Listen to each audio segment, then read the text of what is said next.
Hey everybody, Ashindor here. So I was looking over the video I just made on climbing the Duelyst ladder and the first few matches I played in ranked mode, and I realized that I was doing a truly spectacularly bad job of actually explaining much about what was going on, why certain cards were played at certain points, why I was anticipating certain effects from different factions, and so I wanted to make a companion video where I'm going to go into my match history and do the replay of a couple of those matches I played, so I can spend a little bit more time going into some detail about the different cards, the different factions, why certain things played out the way they did, with the idea being that the first video is there to just show you like the game as it is played, with all the frankly pretty bad commentary from me on, oh crap, there's this card coming at me. And this video will hopefully be a slower, more thorough examination of what went into those plays. So with all that said, let me go into my match history. Now the first game I want to step through is this game I played against Deathgeist, which was a Vitruvian opponent. And I'm going to use the match replay's pause ability so I can actually take some time and explain some things, much as I did in the introduction to Duelyst video. Now, right off the bat, I'm just replacing a couple cards in my opening hand so that I'll hopefully have a stronger one.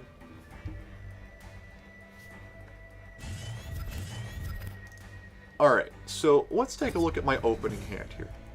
I've got a 2-drop Kaido Assassin, which is going to let me lead off trying to take a mana tile, which is a 2/3 for 2 with a backstab of 1 ability, which is very straightforward. It's one of Songhai's, standard in-faction 2-drops. I have a Key Beholder, which is one of my favorite minions from the Duelyst expansion, Denizens of Shimzar. It's a 3/2 for 3, which, fine. It's ranged, which for a ranged minion, those are actually pretty aggressive stats. And its opening gambit allows me to basically paralyze an enemy minion until its next turn, which can be incredibly important for maintaining tempo on the board. And I think you're going to see a couple points on this match where I use that ability pretty effectively. Sworn Sister Lakian is a neutral minion, which means she can go into basically any deck, where whenever you play her, you get 2 random cards from your faction added to your hand. So she puts you up a card from where you were, and also gives you a 2/4 body to work with. So as far as her role in this deck, she's really there to draw me a couple extra cards, make sure that I don't run out of gas at any point in the match, but otherwise does not play a particularly important role. Finally, I've got Hamon Bladeseeker, who is one of my late game threats. He's a very aggressively statted 8/8 for 5 with the trade-off that he'll do damage to me at the beginning of each of my turns, and he's one of the ways I'm going to try to end this game basically just by beating my opponent in the face. So with all that said, let's go to the first couple turns and see how this plays out.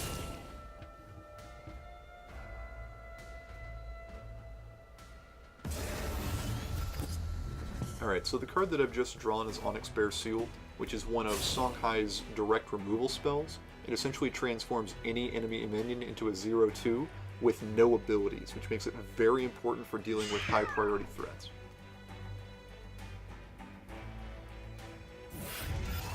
Alright, so what my opponent has opened with is a pretty standard for second player's opening turn, which is to play 2 2-cost minions utilizing this first mana tile to give them a little bit of a boost. The Healing Mystic is a basic generic 2/3 at this point. Its opening gambit allows it to heal things, but since no damage has been dealt yet, it's just a 2/3. Jaxi is a little bit more interesting. It's a 1/1 minion, which by itself is almost irrelevant, but when it dies, it creates a 1/1 ranged minion at one of the 4 corners of the board, and that corner is determined randomly.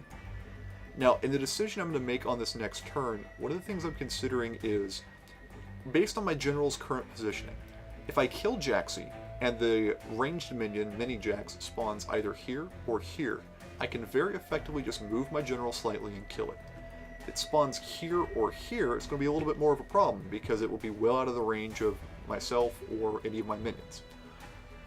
The last card that I want to talk about is Juxtaposition, which is one of Songhai's fanciest spells, one of my favorite spells, which for 0 mana allows you to switch the position of any 2 minions on the board. Those can be 2 of your minions, 2 of their minions, or 1 of each. So as you're going to see, I'm going to be able to take out the Jaxi and then use Juxtaposition to put the ranged minion into position for me to kill it. Let's go ahead and look and see what happens here. I did that replace, by the way, because I wasn't anticipating any significant threats in these opening turns, and it looked like I was going to have a pretty decent board control. Alright, so unfortunately the mini-jack spawned there. That's super irritating, but not to worry. I'm playing Key Beholder here to paralyze this minion, and also get a 3-2 ranged on the board. Now I'm using Juxtapose, as I talked about earlier, to swap these two minions. That puts this one basically out of play for a couple turns, and allows my general to just step up here and take out the ranged minion.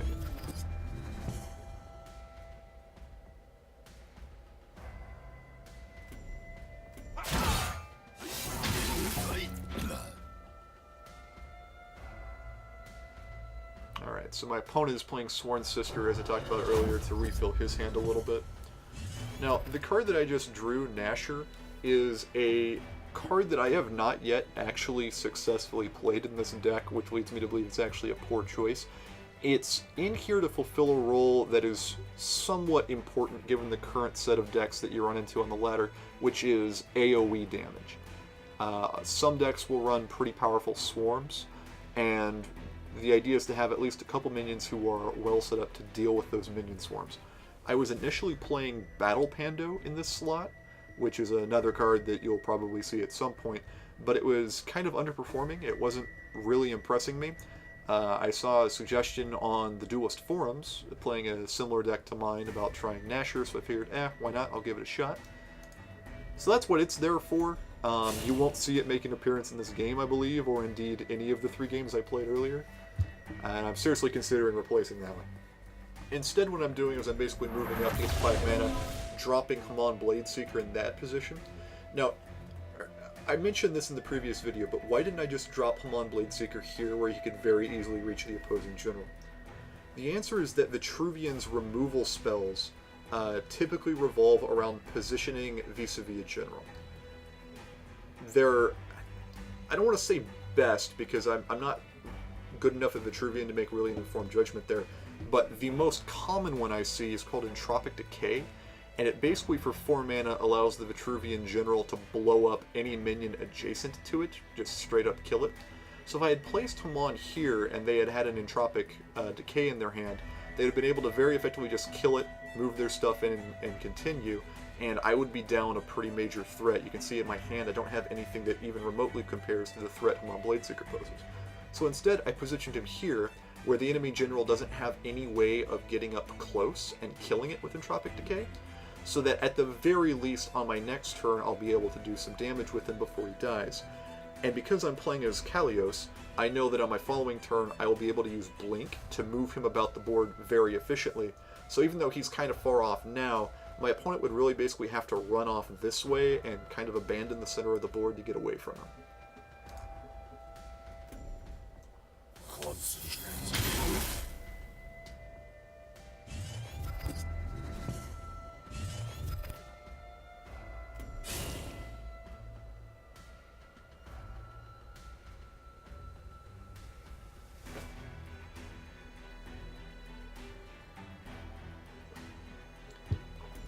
Alright, so let me talk a little bit about this critter here. This is Nimbus. Nimbus is a kind of a beast. This is one of the best cards Vitruvian got in the new expansion. What you haven't seen my opponent play so far is actually one of the things that makes Vitruvian Vitruvian, which is their obelisks. Obelisks are basically standing, immobile units that each turn spawn what are called Wind Dervishes, which are 2/2 minions with Rush that also have the unit type Dervish, which a lot of Vitruvian cards interact with. Nimbus, whenever it takes damage, summons a Soulburn Obelisk, which is, like all the other obelisks, it will start summoning Rush minions throughout the game, but it also will kill any minion that attacks it, which makes it difficult to remove using minions. Obviously, I don't want to trade my 8/8 into a random minion generator and have it instantly die without doing any damage. So the point here is that with 8 health, Nimbus can get damaged a lot, which means it can generate a lot of totems, or excuse me, obelisks. So as a result, I need to find some way to answer this threat or otherwise get around this threat without hitting it a bunch. So Hamon can kill it in one blow, which is basically as good as I could expect to get out of this. But let's see if I'm able to find a different way around it. Incidentally, I'm not certain that my opponent made the right call here by how many times he hits me. Basically, he ends up lowering his health a whole lot, which, just because of the way my, I've already illustrated the way my deck is going to work, means that he's probably going to take, a lot of burst damage. Now, I will say one thing here for my opponent. Onyx Jaguar is not, as far as I can tell, a very commonly run card right now. I am playing it almost only because I really like the card and I think the art is pretty cool, and I just kind of generally like the effect. But I will say that as this game shows, and a couple other games will show, at the right time, it is capable of some pretty explosive plays. So there's a good chance my opponent wasn't expecting me to play an Onyx Jaguar and therefore buff up my other stuff. So I don't want to knock in too much. But in general, when you're up against Songhai and they've got like some threats on the board that you don't really have a good way of clearing yet, you may not want to hit their general over and over again and lower your health because of the potential for these explosive plays. Now, what I've just done is drop the Onyx Jaguar, use Inner Focus to awaken it, move it in to give it +1/+1, and then kill. And I've actually just realized I haven't given a very good explanation of Onyx Jaguar. Let me talk about my favorite card in Denizens of Shimzar. Onyx Jaguar is a 3/3 for 5, which by itself is a terrible deal. But its ability, whenever a friendly minion is moved for any reason, give it +1/+1, is really, really cool in a Kalios deck. That +1/+1 boost happens every time the minion moves under its own power, every time it is moved with juxtaposition when it's swapping places, and any time I blink it. So depending on what's in my hand and the board setup and how much mana, I can buff things quite heavily, potentially as high as, +2, +2, or +3, +3, and I can do at least, a +1/+1 bonus for basically every minion that I have on the board, which in this case was all 3. So I now have, a 4/4 Jaguar that took some damage killing his sworn sister. My Key Beholder has buffed up in health a little bit, which is really critical because the minions spawned by this totem are 2/2s, so having this guy at 3 health is really important. And then my already huge Hamon is just getting bigger and bigger. So having done all that crap, I'm just going to nuke his Mystic, move down here, and then I'm going to use my General to attack this Obelisk, because its ability doesn't affect my General, he won't die from hitting it. I didn't mention it in the video earlier, but this is actually the best positioning that I could have hoped for from this spawn. The Rush minions spawn in a random position around the Obelisk. If he had spawned here or here, I could have been in real trouble because he could have very effectively have moved down and just killed my Jaguar. So this was actually probably bad positioning on my part. I should have positioned the Jaguar here or in some other place where I could have more effectively protected him. I'm still not really sure what to think about that. Really, there was almost no chance of me being able to put him in a position where there was no way for these minions to kill him. I just basically got lucky here.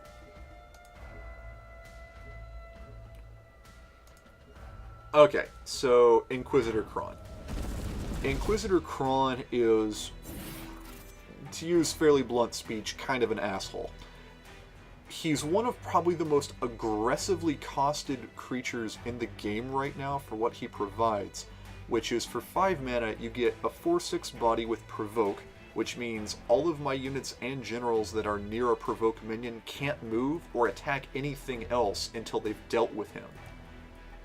Whenever you replace a card from your hand with Kron on the board, you get a 2/2 creature with a random ability instantly, just for free. And since in most cases you'll play Kron and then immediately replace, for 5 mana you're looking at, 6 points of power, 8 points of health, Provoke, and then another random ability, which in this case was Provoke as well.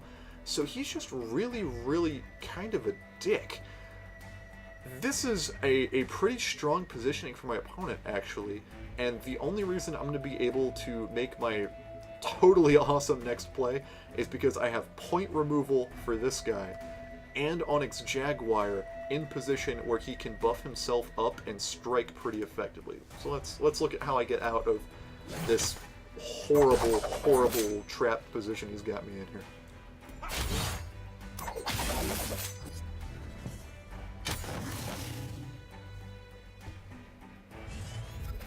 So I got rid of that guy because he was pointless here. Alright, so I Onyx Bear this guy, which means instead of having Provoke, he's just basically blank, which removes one of the issues with me killing somebody with Hamon Bladeseeker. I move this guy up here so he'll get the buff from Onyx Jaguar. Now I'm going to clear out that second Provoke with range damage. Okay, so I want to make something clear at this point. I actually, at this point, had lethal damage available, and there was basically no need for me to do much else, but when I was playing the game, I actually hadn't realized that yet. I was still trying to think 1 or 2 turns ahead, saying, okay, you know, if he recovers from this, if he kills one of my guys, what am I going to do to close out this game? Which is why I made the issue of, like, coming up here, killing that thing, and then here in a second I'm going to drop this Lantern Fox for no reason. Recognizing when you have exact lethal damage, particularly for this deck, is really important as a general skill. Because, for example, if I had had 1 less mana, if that tile hadn't been there, I might have chosen to play the Fox instead of teleporting, not realizing that with the teleport I can kill him exactly. So, that was good enough right there to close out the game. But there were ample opportunities for me to make mistakes that could have put me back, or, you know, put me back even just 1 turn. And one of the great things about Duelyst is that some games you're just overwhelmed. My second game was kind of like that. There's no real way for you to come back. But in many other cases, you can be on the back foot and still have a way to claw your way back to victory if your opponent makes exploitable mistakes. Now, my second match was frankly pretty brutal. I did not get a whole lot done there. I'm happy to go back through it, I think, mainly just to talk about the way certain minions are working, but this was not really a winnable match after the first couple turns. I didn't draw what I needed to answer her critical threats, but you learn more from losing, I think, than winning a lot of times, even if the defeat is so overwhelming that really all you learned was, don't do that again. So you can see I opened this game almost identically to the last one. I moved forward, I dropped a Kaido Assassin. My hand is very similar. I've got a Keyble Holder, I've got a Lantern Fox, a Juxtaposition. Instead of Hamon, I have Onyx Jaguar, which is fine, and I just drew Spiral Technique. Spiral Technique is a, depending on who you ask, terrible or really cool spell. In that it's 8 mana, which is incredibly expensive, but it just straight up deals 8 damage to whatever you want. Typically the role it plays in a deck like this is it's there to get the final bits of damage across if my opponent has managed to wriggle out of my grasp and kind of fall back to a safe spot where I can't reach them with minions. Spiral Technique just hits them from wherever to try to close out the game. So let's look at how my opponent opens here. Chakri Avatar is one of Songhai's other main 2-drops. It's a 1/2 for 2, which is pretty bad stats, but whenever you cast a spell, it gets +1/+1. So typically decks that run Chakri also run a lot of very cheap, very efficient spells to buff it up very quickly and allow it to go in and murder people. My opponent has also played Tuskboar, which is a Songhai legendary 2-drop, which is a 2/3 with Rush. Rush means that as soon as you play it, it can act immediately, doesn't have to wait a turn. And whenever at the start of your turn, if it's still alive, it bounces back to your hand. When it bounces back, it will lose any of the buffs that might have been put on it. It will also heal back up to full if it's been wounded. So you can potentially use Tuskboar over and over again. In practice, that doesn't usually happen. Instead, what we're going to see is what my opponent does with it right here.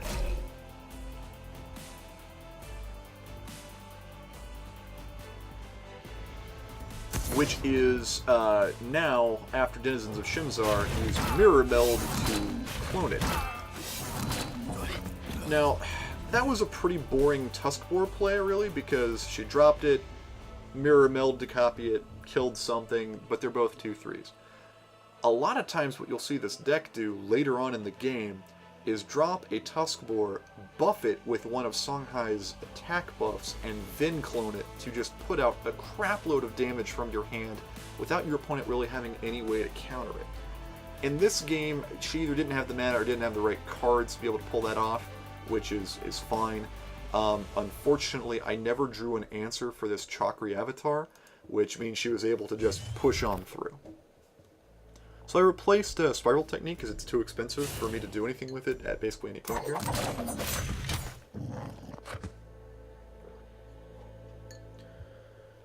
Now, looking back, I think this might have been one of my bigger misplays in the game.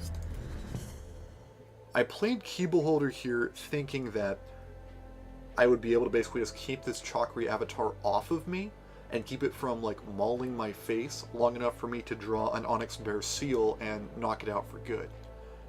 That's maybe not a terrible call, but it's also not great, because she could have played something like Mist Dragon Seal to teleport it, a Juxtapose to just swap it with my guy, or do what she actually does, and just drop another Tuskbor to wail on me, drop a Tuskbor to kill this guy, or just play Phoenix Fire, kill my guy, and wait a turn. What I probably should have done is dropped the Lantern Fox, because these Songhai decks, typically at least, do not run a whole lot of targeted Dispel, which means that one way or another she would be dealing damage to the Lantern Fox to kill it, which would put some Phoenix Fires in my hand and give me a shot to just burn this Chakri avatar out before it got too big. Again, not a great plan, and it would have resulted in this Chakri probably closing in and mauling me a little bit, but it might have given me an opportunity to clear that threat off the board and restabilize. So that's probably the biggest mistake I make early in this game. Not that there were a lot of strong plays I had available. And who knows, she might have had a much more effective answer for the Fox and just powered on through it. All we can say for certain is that Keybeholder's down, Chakri's a little bit bigger, and she's got Blood Rage Mask, which is a Songhai artifact that deals 1 damage to the enemy every time you cast a spell, to start just, you know, grinding out hit points after hit point. So I get the Fox down here, and honestly this probably is a turn too late, because I'm not really able to effectively do anything. You can see here, right, how if I had had the Fox down the previous turn, even if she had hit it somehow, or even if she hadn't, I would be able to get an extra Phoenix Fire off here, and then hopefully mow this thing down.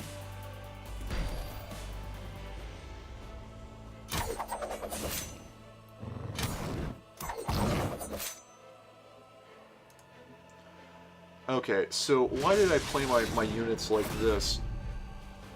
I was trying to position them so that Chakri Avatar couldn't just walk in and murder one of them.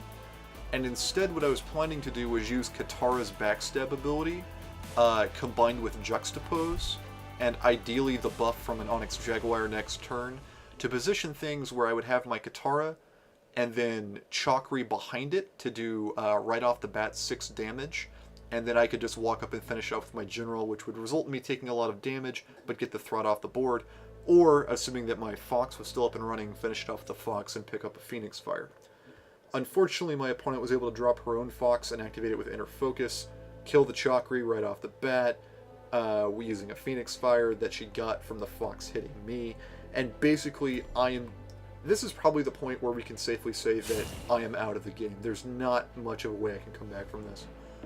She's basically just going to start pumping out spell and threat after threat, buffing the Chakri Avatar and dealing damage to me. I replaced an Onyx Jaguar because having 2 of them didn't make any sense at this point. There's probably no way that was going to pay off for me.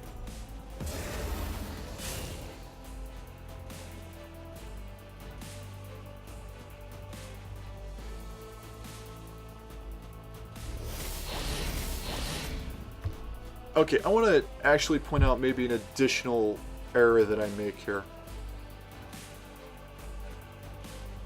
Really, there's no good way to play this, but what I probably should have done, here's the problem I was faced with. I had my Fox here, her Fox was blocking its progression up here to be able to hit anything, and I didn't have enough mana for teleport. What I should have done is use Juxtapose, to swap the two foxes, putting mine here and hers here. Then I could have moved my fox up this way, getting the buff from the Juxtapose and the movement off of Onyx Jaguar. Hit this to do just 1 damage to my fox, but kill the ranged threat, and then pop this guy for 2 with my general. Now, no matter how I do that, it gives my opponent a Phoenix Fire, which he will be able to use to kill this thing. But what I would have ended up with is no ranged threat, fox off the board, buffed up fox hitting her in the face, generating me a Phoenix Fire. Because really the only way I can win the game at this point is if I'm somehow able to do a lot of damage to her without this thing getting close to me, and then drawing a Spiral Technique 3 turns from now to somehow burn her out. It's a very unlikely outcome, but if I had done a slightly different play here, I think it might be just possible, assuming I got extremely lucky. Instead, I do this crap.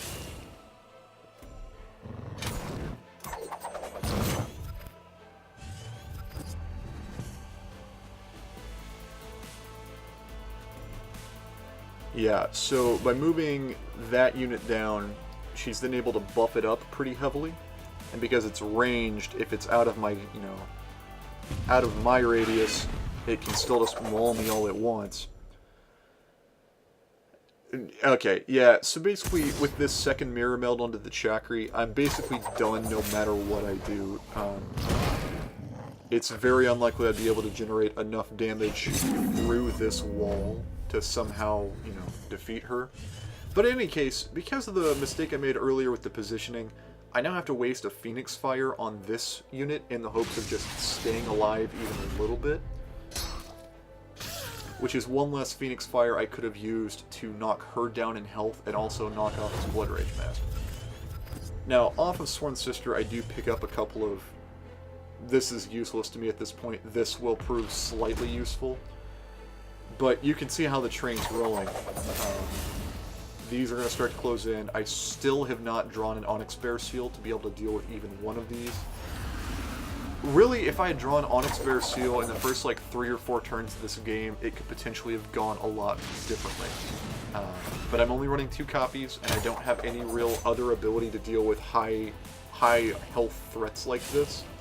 It's a weakness of the deck, but it's one of the trade-offs you make. So there's my Onyx Bear Seal. Finally, so far in here.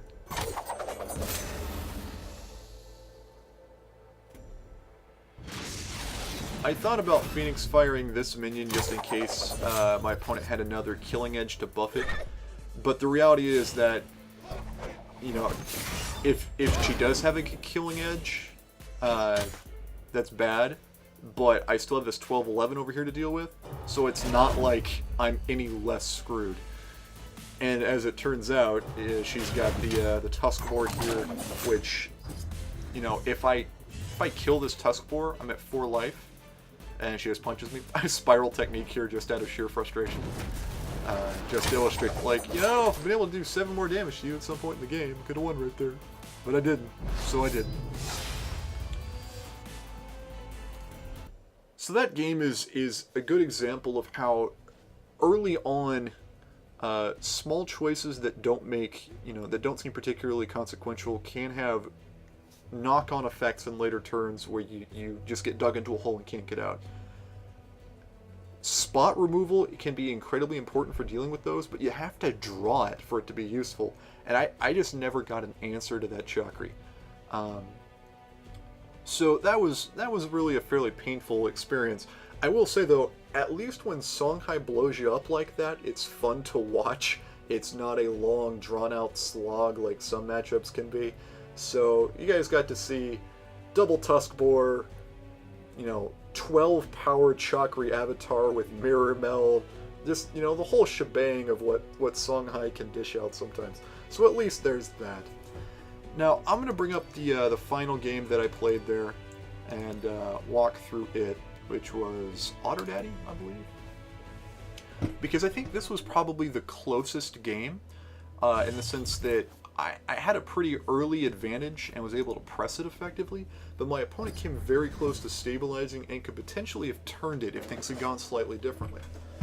So my starting hand here is again pretty standard for this deck. I do have Wings of Paradise, which if I recall I don't think I've managed to play yet so far in the video, which is another card that I'm not 100% certain really has a place in this deck. It's replacing Gorehorn right now, which is a different backstab minion, and I'm hoping that having a flyer will give me some additional flexibility in terms of how I use Juxtapose, in terms of how I can drop my ranged units, stuff like that. The theory has yet to pan out really, but we'll see. So this is like actually the first good sign, which is when my opponent does not have an opening turn play. Lionar actually has some pretty potent 2-drops, and if my opponent had had like an Azurite Lion or I forget what they're called, but they're the 2/3 with Zeal that gives them +2 attack, this whole sequence could have gone very differently because I would have had to expend some resources dealing with them. So I got incredibly lucky right here. You may have noticed my continuing thing of I got lucky. You will be amazed at how many small changes in the order in which cards are played, the times when you have a 2-drop or don't have a 2-drop, will continue to haunt you throughout a 7 or 8 turn game.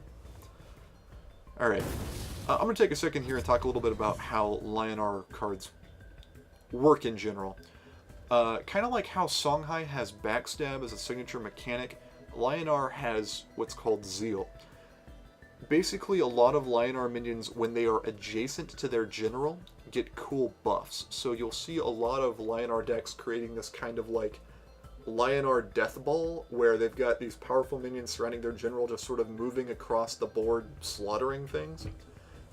Silverguard, when his Zeal is active, gets +2 attack, and he also has Provoke, which I mentioned earlier is an ability that hinders movement and attacking. When it's dropped near their general, you've got basically a 3/5 Provoke for 5, which is actually pretty difficult to deal with in many situations. For example, I could kill it right here by attacking with my general and then flying my flyer over and killing it. I could also use Wings of Paradise's ability, which whenever I replace a card it gets +2 attack, and just trade directly. But because I have Juxtapose, I'm instead going to try to play a little bit more cleverly, by flying all the way over here and then swapping to move it basically out of combat completely. So it's still alive, it still poses a threat, but it's so far over here I'm hoping that it will just not be relevant.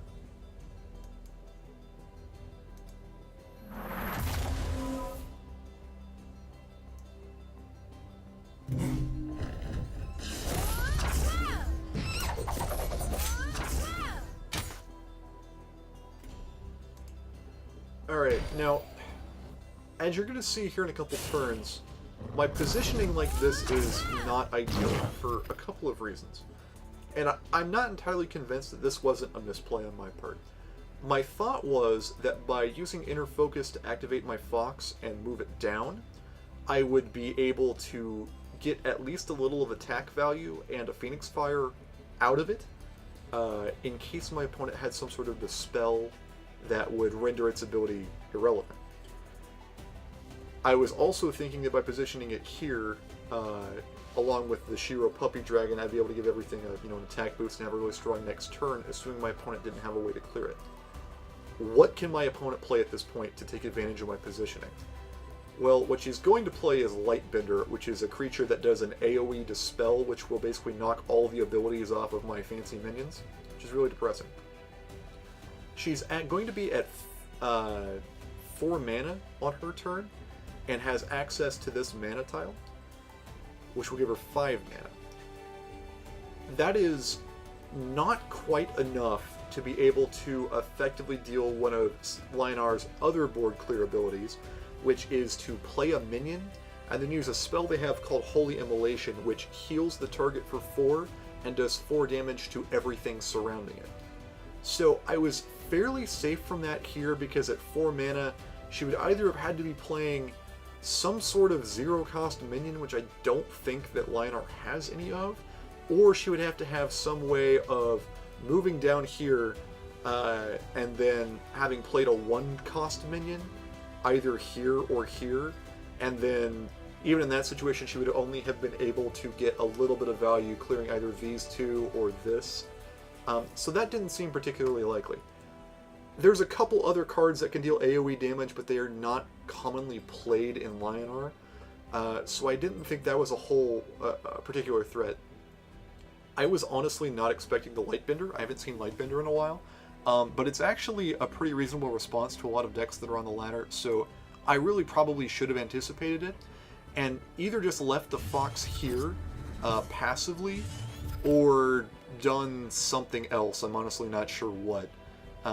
But one way or the other, she's going to drop a Lightbender and make this all kind of a much weaker setup.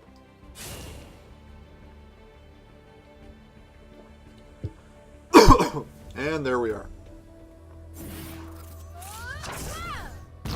So with that Dispel achieved, she can kill my Fox without worrying about giving me an additional Phoenix Fire. What I'm doing here is just trying to clear out this guy as efficiently as possible and preserving my 3 damage minion. So here's sort of my game plan at this point. I do have a health advantage on her, but because she's Lionar, and in particular because she's Zoran, which is like the Healy general, I'm expecting she's going to be able to recoup some health. So I need to basically finish her pretty quickly. So I'm going to try to do as much damage here with this guy. Since he's a 3-1 at this point with no abilities, he's not useful for anything other than just trying to do some damage to the face. So I'm going to kill her, or attack her with him, drop him on Blade Seeker in the hopes of being able to finish her off next turn. And the idea here is that with this guy still down here, he won't be able to effectively protect his general up in this area. She's going to have to fall back a little bit. I also just drew Spiral Technique, which is going to prove to be pretty important. And that's kind of going to be my alternate win condition here. I am so panicked when I see this card played. So as I said, Zoran usually plays a lot of heal effects. This is another really strong Lionar card that deals 5 direct damage and then heals the general for 5. So that's unfortunate. It really weakens my Hamon, which means, like, for example, right now, if I went up here and whacked this guy, they would trade, and I'd lose my main threat just to take out this, you know, irritating but not particularly threatening minion. So I was hoping for some additional cards here. Sworn Sister, like I mentioned earlier, gives you 2 random cards from your faction. So sometimes it gives you cards that are completely irrelevant to what your deck is trying to accomplish and frequently irrelevant to how the game is going. Other times it gives you stuff that can be just, you know, life and death helpful. I'm pretty happy to see this Cyclone Mask here because it's going to let me, you know, harass her from distance. Since I've sort of got the momentum here, I'm thinking, you know, I can always fall back and just attack her from range and whittle her down like that. I've also got Keshrai Fanblade, which I'm not super excited about, but given that she's going to probably play additional like direct damage or heal spells, its ability, which makes all of my opponent's spells cost 2 more on the next turn, may buy me the time I need to kill her with Hamon, so it's not a terrible thing to see. And I'm going to deal with this thing just by Phoenix firing it and then walking up and whacking it. I'm not 100% certain this is the right call, actually. I'm pretty confident that it is because it'll allow me to get a hit in here with Hamon Blade Seeker, which I probably couldn't have otherwise. But this is one of the things I mean when I say that opponents can potentially dig out here, right? That did drop me by 3 life, and as you'll see later, my opponent is playing artifacts that give her general additional strength. She's already shown some of the direct damage spells she's got, although that particular one can't hit generals. I do still have to be very wary of Holy Immolation out of nowhere. So, particularly if she had dropped one of their signature things, which is a 3/10 provoke with airdrop, which means she can just play it wherever she wants, there's a lot of ways this could have gone badly if she was able to recover. The alternative, right, would have been for me to fall back, equip the mask, and try to just start grinding her down. And that would have been a problem when she played this card. Groveland's just really interesting. So Groveland gives the enemy general a force field, which is a pretty interesting ability, and it really complicates my combat math here. As I mentioned, I was hoping to either kill with Hamon Bladeseeker for 8 damage, or Spiral Technique for 8 damage. You can see she's at 8 life, but I have to find a way to deal with this, or otherwise deal some additional damage here. So my whole game plan just got really complicated by the need to kill this 5/5.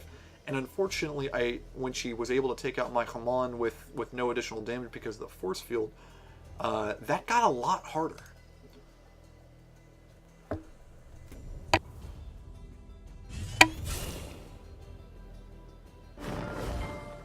So what I'm doing here is hoping that, and by the way, I should have probably anticipated her playing an artifact like Arclight Regalia because it's just really good and Lion tends to run it. She has 6 cards in her hand.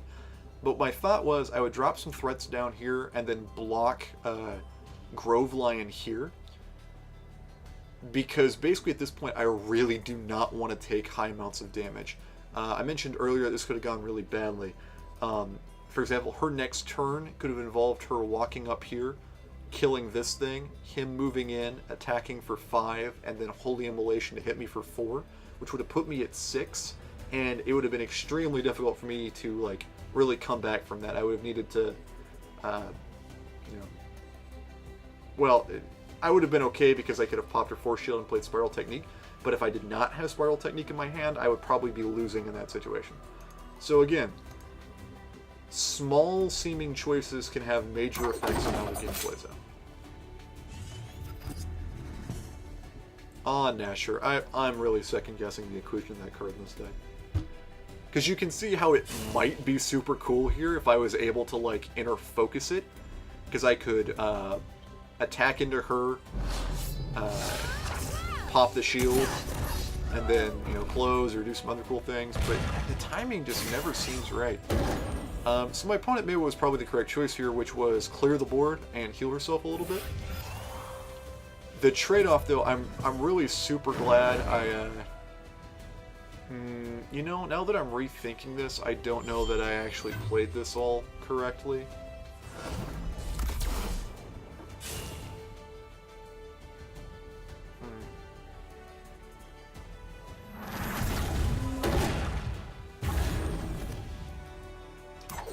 Because this attack ends up basically being irrelevant. Yeah, okay, so that was actually a huge... So this is why it's important to watch your replays. Did you catch what I did there? I killed this. Oh, but Arclight. Never mind. Never mind. I was totally on point, guys. I am so good at this.